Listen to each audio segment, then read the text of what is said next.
All right, other plots besides histograms would be a dot plot. To create a dot plot, you start by making a number line long enough to record the minimum and maximum values. Okay, in this picture right here, let's see, these are 5 apart. That means these are 1 each. So this is about a 78. And up here, this looks like a 159. So I need a scale. It doesn't have to start with 0. Okay, if my first data point is 78, then I need a scale that's going to capture 78 through 159 on a piece of paper. So in this case, you can go up by 5s and still fit it on there, and kind of put your little marks in between. Okay, so when you're hand drawing this isn't going to look that great, but you can see by this one, it is very precise, and every single individual data value can be seen. So this is for smaller size samples, so you can see each one. So you can see, though, and treat it like a histogram, this is a unimodal. If it was a modal, if this was a histogram, because that's the most common number of text messages, which is, I don't know, does that look like 126 maybe? Depending on where those little dashes fall under there. 126, 125, something like that. And you can see that there were 1, 2, 3, 4, 5 individuals in the study that sent the same number of text messages, and you show each one. So you can kind of treat it like a histogram when you're looking at it. That looks like it's almost in the middle, but you're going to have a slight skew because of this huge outlier on the low side with this big gap right here. It's barely slightly skewed to the left because of the left. So that means the average is going to end up over here a little bit on this to the left of the peak. So if we were making our own, out of this list, we have 14 years of teacher strikes shown. How many numbers of teacher strikes over the last 14 years? So 14 data points. So we look through to find the minimum and the maximum. So I need a scale that's going to run from 3 to 18, so might as well do 0 to 20. I find finding halves is the easiest thing. Half here, so that's 5, that's 15. And then there'd be 4 little dashes. This is not going to be pretty. Wait, how many dashes? I need 4 dashes, not 3 dashes. Hang on. It's really not going to be pretty if it's wrong. So 1, 2, 3, 4, 5. 1, 2, 3, 4, 5. 1, 2, 3, 4, 5. 1, 2, 3, 4, 5. That's kind of good enough by hand, right? And let's see. Where's a 9? A 9 would be here. 13, 15, 7, 14, 9, 10. Do your best to try to put them about the same height so you can compare when you get the heights done. 14, 18, 7, 8, another 8, and 3. Okay, so it looks like the most common was a 7. That would be, but the rest are pretty spread out. I don't know that you'd call 3 an outlier, although there's a little bit of a gap there, more than on the other side. But you can see things are really pulled, you can think about where the average is, kind of in the middle there. but there's more 7. So in the next unit, we're going to be figuring out exactly where the middle of is from this information. I would call this kind of a couple of clusters. It's like there's a bunch here, and then there's kind of some over here. I think I'd have to come up with something else or get more data. This is just not enough numbers to make a lot of conclusions out of. For a pie chart, pie charts are good for showing the data as a whole, as dispersed. Wedges should be, the number of wedges you have should be 10 or fewer. Can also be for qualitative data. For basically anything that has percentages that would make sense. So this is a picture of the number of students that received an associate degree out of 120 degrees conferred. So associate's degree came out to about 25 or 24% because we had 120 out of 500. Okay, so the frequency times 360 gives you your amount of degrees. So if you have 120 out of 500, that comes out to like 0.24. 0.24 times 360 will give you your frequency, relative frequency times 360 will give you your degree amount. And if a quarter, 360 divided by 4 comes out to 90, which is about a quarter of a circle. I'm sorry, I didn't say. All the way around from one side to the other is 360 degrees. All right, so 360 degrees divided by 4 gives you 90 degrees, which is about a quarter of the picture here. So that's about right, right? The half, 360 divided by 2 would give you the 180 for the half, so 180 degrees. So this bachelor's degree is about a little over 180 as far as degrees go. To get you to the percentage, you have, this is 0.24 times 100. So the relative frequency turns it into percentage. That's where the percentages are coming from. If you have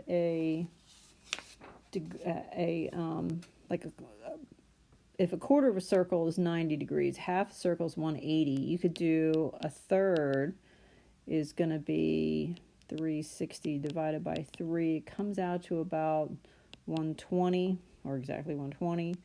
So if you got a number that's a third, you could divide it kind of like that, right? So this would be 120 degrees. And then if you have 60, that would be here and here kind of amount. So you kind of figure it on the 360, okay? So here's one here. We can give it a try.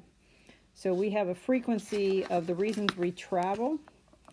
So step 1, everybody. Step 1 for this. Notice in the reading it doesn't say how many we asked. So the first thing we have to do is add them all up and find out that there are 800 of them in this list, okay? Because the first thing I need to do is find the degrees. So this is going to be 0.1825 as a relative frequency, which is 18.25%. As far as degrees go, multiply that relative frequency by 360, and you're going to get 65.7 degrees. 65. 60, if we had divided this into thirds, is that about a third? I mean, we're just eyeballing this right now. Okay, so 60 is about a half of the third. So let's go like this and go, this is let's go with 18% for personal business. Okay, that's your approximately 68 degrees worth right there. Okay, let's try. Not sure where the rest of my colors are. Let's go stick with the green for a second. All right, we have 130 divided by 800 equals 0.1625, which is 16.25%. The decimal times 360 comes out to 58.5 degrees, which is about 60%. So those kind of equal that kind of wedge that's 120, because 1/3 of 360 is 120. Okay, 120 divided by 2 is 60. So that's kind of where I'm figuring about a 60 degrees are.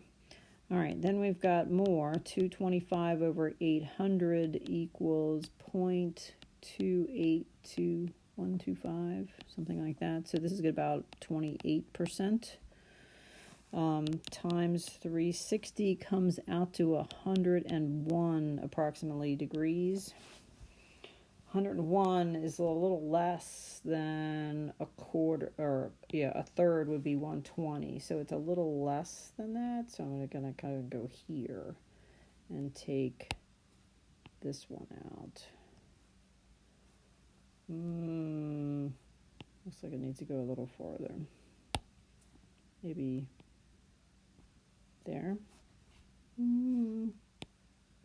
don't know. Eyeball thing. So this was 28%, which was about 100 degrees. Okay, so less than a third. So the last one, 299, is the biggest one. 800 is going to come out to 0.37375 times 360 is going to give you 134 degrees. What was a half? 180. A third was 120. Comes out to 37% approximately. So 37% is the rest, because this better add up to 100% over here. So you get 100% of your pie with 4 categories. They're kind of similar to each other, so I hope I did a decent job with that. So this was leisure. So apparently the most people, the reasons we travel is for leisure, 37% of them. Next comes work-related. And then comes personal business. But 16 is visiting relatives. So I'm not sure what personal business versus work is. I don't have the rest of that information, but I'm sure they had guidelines for that. All right, time series charts. Obviously, one of your axes must be time. So it says the horizontal one, so that's the x-axis. Quantitative variables, recording numbers over regular intervals of periods of time. And then you have graphed paired data sets. So in this case, you have the year 1998, and the number of subscriptions, I'm going to take a wild guess and say 70 maybe. So year, comma, number of subscribers. And then you noticed as the years go up this way, so does the number of subscribers. So we'll find out that they have a positive correlation going that way. So that's a good thing, right? As years go up, your subscribers should go up. All right, and last page we wanted to talk about stem and leaf plots. Stem and leaf displays, stem plots, whatever you want to call it. That's my stem. These are my leaves. All right. And you want to start with, I don't know if you can picture this data. See this key? 6/4 means 64. So there's a data value of 64. There's one that's also 65, 67, 71, 71, 72, 72. Are we reading this through here? Okay. Every data value has a leaf. So if you have the same one twice, you need to list them twice, because if you can turn this a little bit, you can see that this makes a histogram stackable like the dots do as well. This one looks bimodal. There might be an outlier and a gap right here. If this goes, so this is going on, and then we have 111, 113, and then it goes right to 125. So there's a gap in here, and this could be an outlier, which is going to pull your average a little down or up, I guess, if you go by numbers, or to the right. So it's slightly skewed to the right. I say yes, there's outliers. Distribution shape, I said bimodal. Sample size, how do we do that? That is 64. So we count the leaves, number of leaves for sample size. So 1, 2, 3, 4, 5, 6, 7, you know, basically add them all up, and this comes out to 27, with the lowest value being 64 and the highest being 125. Okay, so to make one of these, it says first cut each data value into leading digits, which are the stems, and trailing digits, which are the leaves. Then you number the vertical stems starting from the minimum and make sure you have enough stem to go all the way to the top without skipping any values, whether you have one or not. Okay, and then use 1 digit per leaf, make a key. And there's something called back-to-back stem plots on page 86. But let's do this one. So here's my data set. These are ages of people attending a political rally. Construct a stem and leaf display. So if I count across, I'll get 10. 10 times 2 is 20. My minimum value, 17. My maximum value is 58.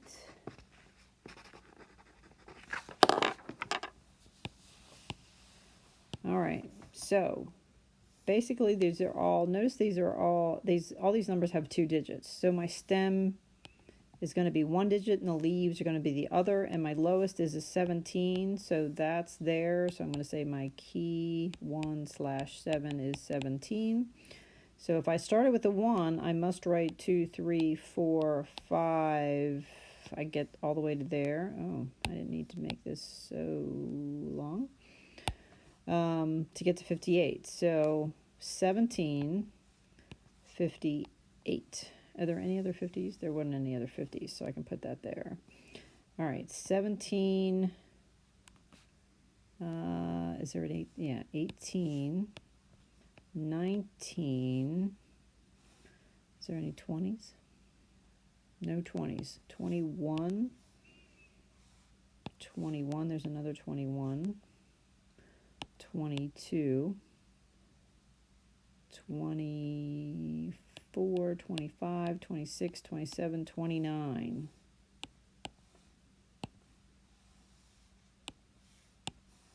Okay. 30s. First 30 that's left. I do have a 31. I don't have a 30 though. 32. 35, 37, 39. Try to line them up.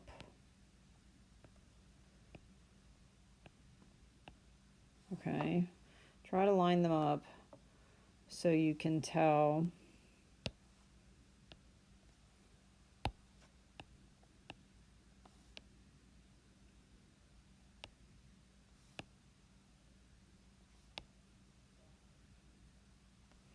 that you something about them when you're done. Okay, 40 something. I have a 44-year-old, a 45-year-old, and a 48-year-old. Okay, so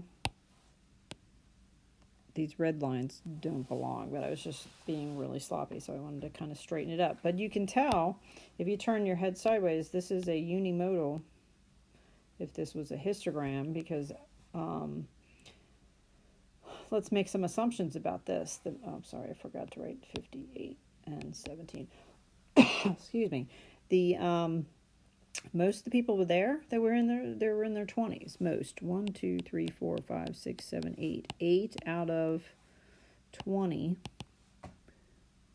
is 0.4 times 100 is 40% of the people that attended were in their 20s. You add 3 more to that, and you can say that 55% were under 30. We go from 48 to 58, so this guy, there might be a gap right there, and this guy might be an outlier, girl, guy, outlier.